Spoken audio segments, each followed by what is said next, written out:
Hello ಸ್ನೇಹಿತರೆ, ಎಲ್ಲರಿಗೂ ನಮಸ್ಕಾರ. ಶ್ರಾವಣಿ ಸುಬ್ರಹ್ಮಣ್ಯ ಧಾರಾವಾಹಿಯ ಹಿಂದಿನ ಮತ್ತು ನಾಳೆ ಸಂಚಿಕೆಯಲ್ಲಿ ಏನಾಗುತ್ತೆ ಅಂತ ಈ ವಿಡಿಯೋದಲ್ಲಿ ನೋಡ್ಕೊಂಡು ಬರೋಣ ಬನ್ನಿ. ಅದಕ್ಕೂ ಮುಂಚೆ ಯಾರೆಲ್ಲ ನಮ್ಮ ಚಾನಲ್ಗೆ ಸಬ್ಸ್ಕ್ರೈಬ್ ಆಗದೆ ಹಾಗೆ ವಿಡಿಯೋ ನೋಡ್ತಾ ಇದ್ದೀರೋ ದಯವಿಟ್ಟು ಸಬ್ಸ್ಕ್ರೈಬ್ ಮಾಡಿ ಮತ್ತು ಸಪೋರ್ಟ್ ಮಾಡಿ, ಹಾಗೆ ಪಕ್ಕದಲ್ಲಿರುವ ಬೆಲ್ ಬಟನ್ ಅನ್ನ ಕ್ಲಿಕ್ ಮಾಡಿ. ಸಂಚಿಕೆಯಲ್ಲಿ ಮೊದಲಿಗೆ ವಿಜಯಾಂಬಿಕ್ ಅವರು ಕಾಂತಮ್ಮಗೆ ಫೋನ್ ಮಾಡ್ತಾರೆ. ಏನು ಕಾಂತಮ್ಮ, ನಾನು ಹೇಳಿದ ಕೆಲಸ ಆಯ್ತಾ ಅಂತ ಕೇಳ್ತಾರೆ. ಅದು ಮೇಡಮ್ ಅವರೇ ಅಂತ ಹೀಗೆ ತಡವರಿಸ್ತಾ ಇರ್ತಾರೆ. ಆಗ ವಿಜಯಾಂಬಿಕ್ ಅವರು, ನೀನು ಬರೀ ಮಾತಾಡ್ತೀಯೋ ಅಥವಾ ಕೆಲಸ ಮಾಡ್ತೀಯೋ, ನಾನು ಹೇಳಿದ ಕೆಲಸ ಬೇಗ ಆಯ್ತಾ ಅದನ್ನ ಹೇಳು ಮೊದಲು ಅಂತ ಹೇಳ್ತಾರೆ. ಆಗ ಕಾಂತಮ್ಮ ಅವರು ಏನು ಮಾತಾಡಬೇಕು ಅಂತ ಗೊತ್ತಾಗದೆ ತಡವರಿಸ್ತಾ ಇರ್ತಾರೆ. ವಿಜಯಾಂಬಿಕ್ ಅವರು ಕೋಪ ಮಾಡಿಕೊಂಡು ಫೋನನ್ನು ಕಟ್ ಮಾಡ್ತಾರೆ. ಆಗ ಅಯ್ಯೋ ಏನಪ್ಪ ಮಾಡಲಿ, ದುಡ್ಡು ಹೋಯ್ತು, ಈ ಕಡೆ ಹಾಲು ಮಾರೋಳು ಕೂಡ ನನ್ನ ಬಗ್ಗೆ ತಪ್ಪಾಗಿ ತಿಳ್ಕೊಂಡು ನನ್ನೇ ಡಿಲೀಟ್ ಮಾಡೋ ಥರ ಇದ್ದಾಳೆ, ಏನಪ್ಪ ಮಾಡಲಿ ಅಂತ ಯೋಚನೆ ಮಾಡ್ತಾ ಹಾಗೆ ದುಡ್ಡು ಯಾರಿಗೆ ಹೋಗಿದೆಯೋ ಅವರಿಗೆ ಫೋನ್ ಮಾಡಿ ಮಾತಾಡ್ತಾರೆ. ನಾನು ಮಿಸ್ ಆಗಿ ನಿಮ್ಮ ಅಕೌಂಟಿಗೆ ದುಡ್ಡು ಹಾಕ್ಬಿಟ್ಟಿದ್ದೀನಿ, ಅದನ್ನು ನೀವು ನಮಗೆ ರಿಟರ್ನ್ ಕಳಿಸ್ಕೊಡೋಕ್ಕಾಗುತ್ತಂತ ಕಾಂತಮ್ಮ ಕೇಳ್ತಾರೆ. ಅಲ್ಲ, ಬಂದಿರೋ ದುಡ್ಡನ್ನು ನಾನು ವಾಪಸ್ ಕಳಿಸ್ತೀನ, ಅಷ್ಟೊಂದು ದಡ್ಡ ಅಂತ ಅಂದ್ಕೊಂಡಿರಾ? ಆ ದುಡ್ಡಿಂದ ನಾನು ಸಾಲ ಎಲ್ಲ ತೀರೋಯ್ತು, ನಾನು ಯಾವುದೇ ಕಾರಣಕ್ಕೂ ದುಡ್ಡನ್ನು ಕಳ್ಸೋದಕ್ಕೆ ಆಗೋದಿಲ್ಲ ಅಂತ ಹೇಳಿಬಿಟ್ಟು ಫೋನನ್ನು ಕಟ್ ಮಾಡಿಬಿಡ್ತಾರೆ. ಆಗ ಕಾಂತಮ್ಮ ಅವರು ತಲೆ ಕೆಟ್ಟೋಂಗೆ ಆಗಿರೋ ಥರ ಆಡ್ಬಿಟ್ಟು, ಏನಪ್ಪ ಮಾಡಲಿ, ನನ್ನ ಗಂಡ ನೋಡಿದ್ರೆ ಫೋಟೋ ಎಲ್ಲ ಡಿಲೀಟ್ ಮಾಡಿಬಿಟ್ಟ, ನನ್ನ ಕೆಲಸನೂ ಹೋಗ್ಬಿಡುತ್ತೆ, ಏನು ಮಾಡಲಿ ನಾನು ಇವಾಗ ಅಂತ ಯೋಚನೆ ಮಾಡಿಬಿಟ್ಟು, ಅಲ್ಲ ಟಿ ವಿನಲ್ಲಿ ಮತ್ತು ಮೂವಿನಲ್ಲೆಲ್ಲ ಫೋಟೋನ ಡಿಲೀಟ್ ಆಗಿರೋದನ್ನೆಲ್ಲ ಮತ್ತೆ ವಾಪಸ್ ಪಡ್ಕೊಳ್ತಾರಲ್ವ, ಆ ಥರ ಏನಾದರೂ ಮಾಡ್ಬೋದಾ ಅಂತ ಯೋಚನೆ ಮಾಡಿಬಿಟ್ಟು ಯಾರನ್ನು ಕೇಳಲಿ ಅಂತ ಯೋಚನೆ ಮಾಡ್ತಿರ್ತಾರೆ. ಅಷ್ಟರಲ್ಲಿ ಶ್ರಾವಣಿ ಅವರು ಕೂಡ ಬಂದುಬಿಡ್ತಾರೆ. ಶ್ರಾವಣಿ ಮೇಡಮ್ ಅವರೇ, ನನ್ನ ಅಂದವಾದ ಮುಖ ಒಂದು ಚಂದವಾದ ಫೋಟೋನ ತೆಗೆದಿದ್ದೆ, ಅದು ಡಿಲೀಟ್ ಆಗೋಗ್ಬಿಟ್ಟಿದೆ, ಅದನ್ನು ಮತ್ತೆ ವಾಪಸ್ ತಗೊಳ್ಳೋದಕ್ಕೆ ಆಗುತ್ತಾ, ಹೇಗೆ ಹೇಳಿ ಅಂತ ಕೇಳ್ತಾರೆ. ಆಗ ಶ್ರಾವಣಿಯವರು ಹೇಗೆ ಫೋಟೋನ ಡಿಲೀಟ್ ಆಗಿರೋದನ್ನ ವಾಪಸ್ ತಗೊಳ್ಳೋದು ಅಂತ ಹೇಳ್ಬಿಟ್ಟು ತೋರಿಸ್ಕೊಡ್ತಾರೆ. ಆಗ ಕಾಂತಮ್ಮಂಗೆ ತುಂಬಾ ಖುಷಿ ಆಗುತ್ತೆ. ಹಬ್ಬ ಹೇಗೋ ಜೀವ ಉಳ್ಕೊಂತು ಅಂತ ಯೋಚನೆ ಮಾಡಿ ತನ್ನ ಗಂಡ ಇರೋ ಅಂತ ರೂಮ್ಗೆ ಬರ್ತಾರೆ. ಆಗ ಕಾಂತಮ್ಮನ ಗಂಡ ನಿದ್ದೆ ಮಾಡ್ತಿರ್ತಾರೆ. ಪಕ್ಕದಲ್ಲೇ ಫೋನ್ ಇಟ್ಟಿರೋದನ್ನು ನೋಡ್ಬಿಟ್ಟು ನಿಧಾನವಾಗಿ ಫೋನ್ ತಗೊಂಡು ಎಲ್ಲ ಫೋಟೋನು ಕೂಡ ರಿಕವರಿ ಮಾಡಿಕೊಂಡು ತನ್ನ ಮೊಬೈಲ್ಗೆ ಶೇರ್ ಮಾಡ್ಕೊಳ್ತಾರೆ. ನಾನು ಅಂದ್ಕೊಂಡ ಕೆಲಸ ಆಯಿತು, ಇದನ್ನು ಹೇಗಾದರೂ ಮಾಡಿ ಮೇಡಮ್ಗೆ ಕಳಿಸ್ಬಿಟ್ಟು ನಾನು ನನ್ನ ದುಡ್ಡನ್ನು ಪಡ್ಕೋಬೋದು ಅಂತ ಯೋಚನೆ ಮಾಡ್ತಾ ನಗ್ತಾ ಇರ್ತಾರೆ. ಈ ಕಡೆ ಸಾವಿತ್ರಿ ಅವರು ಬಂದಿರೋ ಗೆಸ್ಟ್ಗೆ ಮತ್ತು ವೀರೇಂದ್ರ ಮತ್ತು ಸುರೇಂದ್ರ ಅವ್ರಿಗೆ ಕಾಫಿನ ಮಾಡ್ತಾ ಇರ್ತಾರೆ. ಅಷ್ಟರಲ್ಲಿ ಮದನ್ ಅವರು ಕೂಡ ಬಂದುಬಿಡ್ತಾರೆ.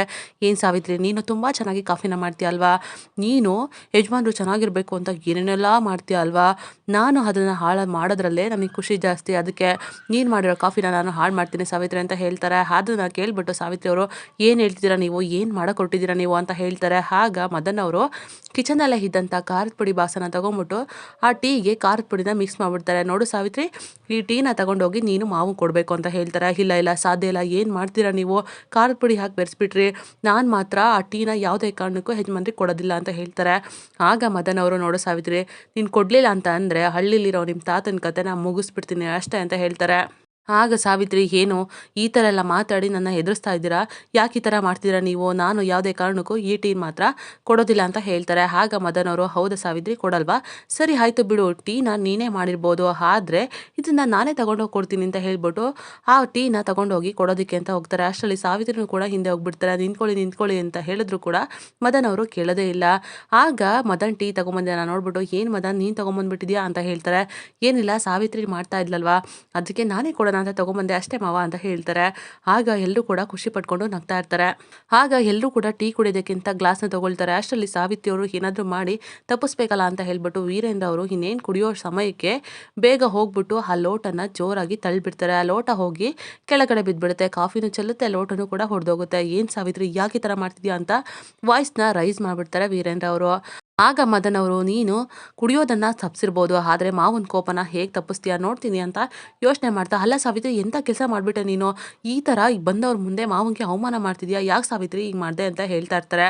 ಆಗ ಸಾವಿತ್ರಿ ಅವರು ಸುಮ್ಮನೆ ನಿಂತಿರ್ತಾರೆ. ಆಗ ವೀರೇಂದ್ರ ಮತ್ತು ಸುರೇಂದ್ರ, ಸಾವಿತ್ರಿ ಏನು ಮಾಡ್ತಿದ್ಯಾ ನೀನು, ಯಾಕೆ ಈ ಥರ ಮಾಡಿದೆ ನೀನು ಅಂತ ಕೇಳ್ತಾರೆ. ಆಗ ಸಾವಿತ್ರಿದು, ಅದು ಯಜಮಾನ್ರೆ, ನಾನು ಟಿ ವಿನಲ್ಲಿ ನೋಡಿದೆ ಇವತ್ತು ಗ್ರಹಣ ಇತ್ತು ಅಂತ, ಗ್ರಹಣ ಮುಗಿಯೋವರೆಗೂ ಏನು ಕುಡಿಬಾರ್ದು ತಿನ್ನಬಾರ್ದು ಅಂತ ಹೇಳಿದ್ರು, ಅದಕ್ಕೆ ಮಿಸ್ ಆಗಿ ಕುಡಿದ್ರೂ ಕೂಡ ಆರೋಗ್ಯಕ್ಕೆ ತೊಂದರೆ ಆಗುತ್ತೆ ಅಂತ ಹೇಳಿದರು, ಅದಕ್ಕೆ ನಾನು ಈ ಥರ ಮಾಡಬೇಕಾಯ್ತು, ದಯವಿಟ್ಟು ನನ್ನ ಕ್ಷಮಿಸ್ಬಿಡಿ ಯಜಮಾನ್ರೆ ಅಂತ ಹೇಳ್ತಾರೆ. ಆಗ ವೀರೇಂದ್ರ ಅವ್ರಿಗೆ, ಅಯ್ಯೋ ಹುಚ್ಚುಡ್ಗೆ, ಗ್ರಹಣ ಇರೋದು ನಿಜ, ಆದರೆ ನಮ್ಮ ದೇಶಕ್ಕೆ ಗೋಚರಿಸಲ್ಲ, ಇರಲಿ ಬಿಡು, ಇಷ್ಟು ಕಾಳಜಿ ವಹಿಸ್ತಲ್ಲ, ನನಗೆ ತುಂಬಾ ಖುಷಿ ಆಯಿತು, ನನ್ನ ಆರೋಗ್ಯದ ಬಗ್ಗೆ ನನ್ನ ಬಗ್ಗೆ ಇಷ್ಟೊಂದು ಕಾಳಜಿ ಇಟ್ಕೊಂಡಿದ್ದೆಲ್ಲ ನನಗೆ ತುಂಬಾ ಖುಷಿ ಆಯಿತು ಅಂತ ಹೇಳ್ತಾರೆ. ಆಗ ಅಲ್ಲಿ ಬಂದಿದ್ದಂಥ ಗೆಸ್ಟೆಲ್ಲ ಅವರು ನಡ್ಕೊತಿರೋ ರೀತಿ, ಅವ್ರು ಹೇಳಿದ ಪದ್ಧತಿ ನಮಗಂತೂ ತುಂಬಾ ಖುಷಿ ಆಯಿತು, ನಾವು ಕೂಡ ಕುಡಿಯೋದಿಲ್ಲ ಕಾಫಿನ ಅಂತ ಹೇಳ್ಬಿಟ್ಟು ಅಲ್ಲಿಂದ ಹೊರಟುಬಿಡ್ತಾರೆ. ಆಗ ವೀರೇಂದ್ರ ಅವರು, ನೋಡಪ್ಪ ಮದನ್, ನಿನಗೇನು ಅನಿಸುತ್ತೆ ಈ ಗ್ರಹಣದ ಬಗ್ಗೆ ಅಂತ ಹೇಳ್ತಾರೆ. ಆಗ ಮದನ್ ಅವರು, ಮಾವ, ನಾನು ಇದನ್ನೆಲ್ಲ ನಂಬೋದಿಲ್ಲ, ಇವಳೇನೋ ಹೇಳ್ತಾಳೆ ಅಂತ ಇದನ್ನು ನಂಬ್ಕೊಂಡು ಕೂತ್ಕೊಳ್ಳೋಕ್ಕಾಗುತ್ತಾ, ನನಗೆ ನನಗೆ ಇದರಲ್ಲಿ ನಂಬಿಕೆ ಇಲ್ಲ ಅಂತ ಹೇಳ್ತಾರೆ. ಸರಿ ಆಯಿತು ಬಿಡು, ನಿನಗೆ ಇದರಲ್ಲಿ ನಂಬಿಕೆನೂ ಇಲ್ಲ, ಜೊತೆಗೆ ಇದು ನಮ್ಮ ದೇಶಕ್ಕೆ ಗೋಚರಿಸೋದು ಇಲ್ಲ.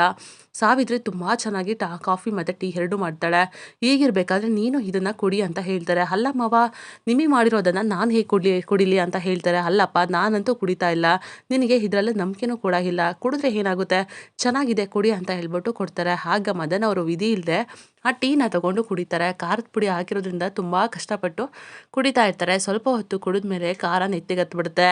ಆಗ ಮದನ್ ಅವರು ಜೋರಾಗಿ ಓಡೋಡಿ ಕಿಚನ್ಗೆ ನೀರಿನ ಬಾಟ್ಲನ್ನ ಹುಡುಕ್ತಾ ಇರ್ತಾರೆ. ಈ ಕಡೆ ವೀರೇಂದ್ರ ಅವರು, ಮದನ್ ಯಾಕಪ್ಪ ಸ್ವಲ್ಪನೇ ಕುಡಿದು ಓಡೋಗ್ಬಿಟ್ಟೆ, ಅಷ್ಟೊಂದು ನಾಚಿಕೆನ ನಿನಗೆ ಅಂತ ಹೇಳ್ತಾ ಇರ್ತಾರೆ. ಹಾಗೆ ಸಾವಿತ್ರಿನೂ ಕೂಡ ಮದನ್ ಹಿಂದೆನೇ ಹೋಗ್ಬಿಡ್ತಾರೆ. ಆಗ ಮದನ್ ಅವರು ಕಿಚನ್ಗೆ ಹೋಗ್ಬಿಟ್ಟು ನೀರನ್ನ ಹುಡುಕಾಡಿ ನೀರು ಕುಡಿತಾ ಇರ್ತಾರೆ. ಜೊತೆಗೆ ಐಸ್ ಕ್ಯೂಬ್ಸ್ನ ಕೂಡ ಬಾಯಿಗೆ ಹಾಕೊಳ್ತಾರೆ. ಅಷ್ಟರಲ್ಲಿ ಏನಾಯಿತು ಅಂತ ಹೇಳ್ಬಿಟ್ಟು ಸಾವಿತ್ರಿ ಅವರು ಕೂಡ ಹಾಲಿಗೆ ಸಕ್ಕರೆನ ಹಾಕ್ಬಿಟ್ಟು ರೆಡಿ ಮಾಡಿ ಮದನ್ಗೆ ಕೊಟ್ಟು ಕುಡಿಸ್ತಾರೆ. ನೋಡು ಸಾವಿತ್ರಿ, ಇದರೊಳಗೆ ಗೆದ್ದೆ ಅಂತ ನೀನು ಅಂದ್ಕೋಬೇಡ, 2 ಸಲ ಮಾವನಿಂದ ತಪ್ಪಿಸ್ಕೊಂಡಿರ್ಬೋದು ಅಷ್ಟೇ. ಇನ್ನು ಮುಂದೆ ನಡೆಯೋ ದಾರಿನಲ್ಲಿ ಬರೀ ಮುಳ್ಳೇ ಇರುತ್ತೆ. ಆ ಮುಳ್ಳು ನಿನಗೆ ಚುಚ್ಕೊಳ್ಳುತ್ತೆ, ಚೆನ್ನಾಗಿ ರಕ್ತ ಬರುತ್ತೆ, ನೋಡ್ತಾ ಇರೋ, ಆ ರೀತಿ ಮಾಡ್ತೀನಿ, ನಿನಗೆ ನರಕ ತೋರಿಸ್ತೀನಿ, ಯಾವುದೇ ಕಾರಣಕ್ಕೂ ಒಂದಲ್ಲ ಒಂದಿನ ಸಿಕ್ಕಾಕೊಳ್ತೀಯ, ಇದೆಲ್ಲ ನಂತರ ಇಟ್ಕೋಬೇಡ ಅಂತ ಹೇಳ್ಬಿಟ್ಟು ಕೋಪ ಮಾಡ್ಕೊಂಡು ಮದನ್ ಅವರು ಅಲ್ಲಿಂದ ಹೋಗ್ತಾರೆ. ಸಾವಿತ್ರಿಗೂ ಕೂಡ ತುಂಬಾನೇ ಬೇಜಾರಾಗುತ್ತೆ. ಈ ಕಡೆ ಧನಲಕ್ಷ್ಮಿ ಅವರು ಶ್ರಾವಣಿ ಹತ್ರ ಬರ್ತಾರೆ. ಶ್ರಾವಣಿ ಮೇಡಮ್, ನಾನು ಮಾರ್ಕೆಟಿಗೆ ಹೋಗಿ ಬಂದ್ಬಿಟ್ಟೆ, ನನ್ನ ಮುಖ ಎಲ್ಲ ಟ್ಯಾನ್ ಆಗಿಬಿಟ್ಟಿದೆ, ನಿಮ್ಮ ಮುಖ ನೋಡಿ ಎಷ್ಟು ಮಲ್ಲಿಗೆ ಹೂ ಥರ ಹೊಳಿತಾ ಇದೆ, ಏನು ಮಾಡಬೇಕು ಅಂತ ಹೇಳಿ ಅಂತ ಕೇಳ್ತಾರೆ. ಅಯ್ಯೋ ಅದಕ್ಕೆ ಅಷ್ಟು ದಿನ ತಲೆ ಕೆಡಿಸ್ಕೋಬೇಡಿ, ಈಗ ಗಾರ್ನಿಯರ್ ನ್ಯೂ ಸಿರಮ್ ಕ್ಲೆನ್ಸರ್ ಬಂದಿದೆ, ಅದನ್ನು ದಿನಕ್ಕೆ 1 ಸಲ ತೊಳ್ಕೊಂಡ್ರೆ ಸಾಕು, ಮುಖ ತುಂಬಾ ಚೆನ್ನಾಗಾಗುತ್ತೆ, ಟ್ಯಾನ್ ಕೂಡ ರಿಮೂವ್ ಆಗುತ್ತೆ, ನೀವೇನು ಟೆನ್ಷನ್ ಮಾಡ್ಕೋಬೇಡಿ, ನನ್ನ ಹತ್ರ ಇದೆ ತಗೊಳ್ಳಿ ಅಂತ ಹೇಳಿ ಕೊಡ್ತಾರೆ. ಆಗ ಹೌದಾ, ತುಂಬಾ ಖುಷಿ ಆಯಿತು, ಇದನ್ನು 1 ಸಲ ಹಾಕೊಂಡ್ರೆ ಸಾಕಾ ಅಂತ ಕೇಳ್ತಾರೆ. ಹೌದು ಅದಕ್ಕೆ 1 ಸಲ ಹಾಕೊಂಡ್ರೆ ಅಷ್ಟೇ ಸಾಕು, ತುಂಬಾ ಚೆನ್ನಾಗಾಗುತ್ತೆ ಮುಖ ಅಂತ ಹೇಳ್ತಾರೆ. ಆಗ ಸರಿ ಥ್ಯಾಂಕ್ ಯು ಶ್ರಾವಣಿ ಮೇಡಮ್ ಅಂತ ಹೇಳ್ಬಿಟ್ಟು ಅಲ್ಲಿಂದ ಹೋಗ್ತಾರೆ. ಅಷ್ಟರಲ್ಲಿ ಸುಬ್ಬು ಕೂಡ ಬಂದ್ಬಿಡ್ತಾರೆ. ಆಗ ಶ್ರಾವಣಿಯವರು, ಏನು ಸುಬ್ಬು ಹೊರಟ್ಬಿಟ್ಟಿಯಾ, ನಿಂತ್ಕೋ, ನಾನು ತಲೆ ಬಾಚ್ತೀನಿ ಅಂತ ಹೇಳ್ಬಿಟ್ಟು ಸುಬ್ಬುಗೆ ತಲೆ ಬಾಚ್ತಾ ಇರ್ತಾರೆ. ಹೀಗೆ ಇಬ್ಬರು ಖುಷಿಯಿಂದ ಮಾತಾಡಿಕೊಂಡು ನಗಾಡ್ತಾ ಇರ್ತಾರೆ. ಏನು ಸುಬ್ಬು, ಹಬ್ಬ ಇವತ್ತು ಮೆಸೇಜ್ ಹಾಕಿದ್ದಾರೆ ಗೊತ್ತಾ, ಗುಡ್ ಮಾರ್ನಿಂಗ್ ಅಂತ, ನೋಡು ಸುಬ್ಬು ಅಂತ ಹೇಳ್ತಾರೆ. ಆಗ ಸುಬ್ಬು ಅವರು, ಹೌದಾ ಮೇಡಮ್, ನಾನು ನೋಡ್ತೀನಿ, ಓ ಯಜಮಾನ್ರು ಮೆಸೇಜ್ ಹಾಕಿದ್ದಾರೆ, ನಾನು ಕೂಡ ಗುಡ್ ಮಾರ್ನಿಂಗ್ ಅಂತ ಹಾಕ್ತೀನಿ ಅಂತ ಹೇಳ್ಬಿಟ್ಟು ಶ್ರಾವಣಿ ಮತ್ತು ಸುಬ್ಬು ಇಬ್ಬರು ಕೂಡ ಗುಡ್ ಮಾರ್ನಿಂಗ್ ಅಪ್ಪ, ಗುಡ್ ಮಾರ್ನಿಂಗ್ ಮಾವ ಅಂತ ಹೇಳಿ ಮೆಸೇಜನ್ನು ಹಾಕ್ತಾರೆ. ಆಗ ಶ್ರಾವಣಿಯವರು, ಸುಬ್ಬು, ನನಗೆ ಈ ಥರ ಒಂದು ದಿನ ಬರುತ್ತೆ ಅಂತ ನಾನು ಅಂದ್ಕೊಂಡೇ ಇರಲಿಲ್ಲ, ಈ ಥರನೂ ಕೂಡ ಅಪ್ಪಂಗೆ ಗುಡ್ ಮಾರ್ನಿಂಗ್ ಅಂತ ಹೇಳ್ತೀನಿ ಅಂತ ನಾನು ಎಕ್ಸ್ಪೆಕ್ಟ್ ಕೂಡ ಮಾಡಿರಲಿಲ್ಲ, ನನಗಂತೂ ತುಂಬಾ ಖುಷಿ ಆಗ್ತಿದೆ ಸುಬ್ಬು ಅಂತ ಹೇಳ್ಬಿಟ್ಟು ಸುಬ್ಬು ಅವ್ರಿಗೆ ಫ್ಲೈಯಿಂಗ್ ಕಿಸ್ ಕೊಡ್ತಾರೆ. ಆಗ ಸುಬ್ಬು ಕೂಡ ಶ್ರಾವಣಿ ಅವ್ರಿಗೆ ಹಾರ್ಟನ್ನು ರಿಯಾಕ್ಟ್ ಮಾಡ್ತಾರೆ. ಆಗ ಸುಬ್ಬು ಮತ್ತು ಶ್ರಾವಣಿ ಇಬ್ಬರು ಕೂಡ ಖುಷಿಯಾಗಿ ಮಾತಾಡ್ಕೊಂಡು ನಗಾಡ್ತಿರ್ತಾರೆ. ಆಗ ಶ್ರಾವಣಿಯವರು, ಸುಬ್ಬು ಇನ್ನೂ ಜೋರಾಗಿ ನಗಬೇಕು ಸುಬ್ಬು, ನೀನು ಇಷ್ಟು ನಗಿದ್ರೆ ಸಾಕಾಗಲ್ಲ, ನಗು ಸುಬ್ಬು ಅಂತ ಸುಬ್ಬುಗೆ ಶ್ರಾವಣಿಯವರು ಚಕಗುಳಿನ ಕೊಡ್ತಾ ಇರ್ತಾರೆ. ಹೀಗೆ ಇಬ್ಬರು ಆಡ್ತಿರ್ಬೇಕಾದ್ರೆ ಪದ್ಮನಾಭ ಅವರು ಕೂಡ ಬಂದ್ಬಿಡ್ತಾರೆ.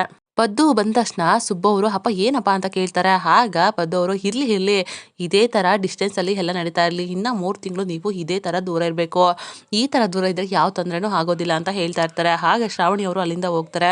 ಅಪ್ಪ ಏನಪ್ಪ ಇಂಥ ಸಮಯದಲ್ಲಿ ನನ್ನ ರೂಮ್ಗೆ ನೀವು ಬಂದಿರೋದು, ಏನು ವಿಷಯ ಅಂತ ಕೇಳ್ತಾರೆ. ಅಲ್ಲಪ್ಪ ನಾನು ಬರಬಾರ್ದಾ ಅಂತ ಹೇಳ್ತಾ ಇರ್ತಾರೆ. ಹಾಗೆ ಸುಬ್ಬು ಅವರು, ಅಲ್ಲ ಅಪ್ಪ, ನಿಮ್ಗೇನು ಗೊತ್ತಿಲ್ವಾ, ಈ ಥರ ಎಲ್ಲ ಮಾತಾಡ್ತೀರಾ ನೀವು ಅಂತ ಹೇಳ್ತಾರೆ. ನಾನು ಕೂಡ ನಿನ್ನ ವಯಸ್ಸನ್ನು ದಾಟ್ಕೊಂಡ್ಬಂದಿರೋದು, ನನಗೇನು ಅಂತ ಗೊತ್ತಾಗೋದಿಲ್ವಾ, ನಾನು ನಿನ್ನ ಜೊತೆ ಮಾತಾಡೋದಕ್ಕೆ ಬಂದಿದ್ದೀನಿ, ಒಂದು ಮುಖ್ಯವಾದ ವಿಷಯ ಅಂತ ಹೇಳ್ತಾರೆ. ಏನು ಅಂತ ಸುಬ್ಬು ಕೇಳಿದಾಗ ಆಗ ಪದ್ದವರು, ನಾನು ನಂದಿನಿ ಅಮ್ಮವ್ರನ್ನ ನೋಡೋದಕ್ಕೆ ಅಂತ ಹೋಗಿದ್ದೆ, ಆದರೆ ವಿಜಯಾಂಬಿಕಾ ಏನೋ ಕುತಂತ್ರನ ಮಾಡ್ತಿದ್ದಾಳೆ ಅಂತ ನನಗೆ ಅನ್ನಿಸ್ತಾ ಇದೆ ಅಂತ ಹೇಳ್ತಾರೆ.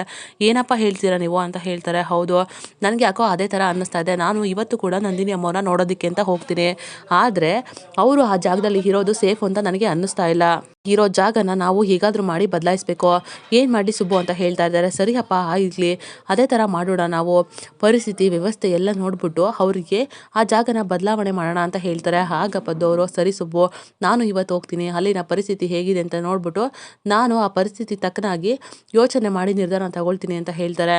ಈ ಕಡೆ ವಿಜಯಾಂಬಿಕಾ ಅವರು ಕಾಂತಮ್ಮಂಗೆ ಫೋನ್ ಮಾಡ್ತಾರೆ. ಆಗ ಕಾಂತಮ್ಮ ಅವರು, ಮೇಡಮ್ ಅವರೇ ಫೋಟೋ ಸಿಕ್ಕಿದೆ, ಸೆಂಡ್ ಮಾಡ್ತೀನಿ ನೋಡಿ ಅಂತ ಹೇಳ್ತಾರೆ. ಆಗ ಫೋಟೋನ ನೋಡೋದಕ್ಕೆ ಅಂತ ವಿಜಯಾಂಬಿಕಾ ಅವರು ಕೂಡ ಫೋನನ್ನು ಓಪನ್ ಮಾಡ್ತಾರೆ. ಈ ಕಡೆ ನಂದಿನಿ ಅವರು ಪೃಥ್ವಿ ಜೊತೆ ಮಾತಾಡ್ತಿದ್ದಾರೆ.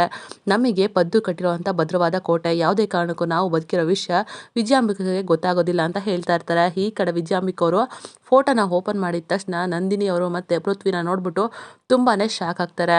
ನಂದಿನಿ ಬದುಕಿದಾಳ, ಏನಪ್ಪ ಇದು ಈ ಥರ ಇದೆ ಅಂತ ಯೋಚನೆ ಮಾಡ್ತಾ ಹಾಗೆ ಕುಸ್ತು ಒಂದು ಕ್ಷಣ ಕೆಳಗೆ ಕೂತ್ಕೊಂಡ್ಬಿಡ್ತಾರೆ.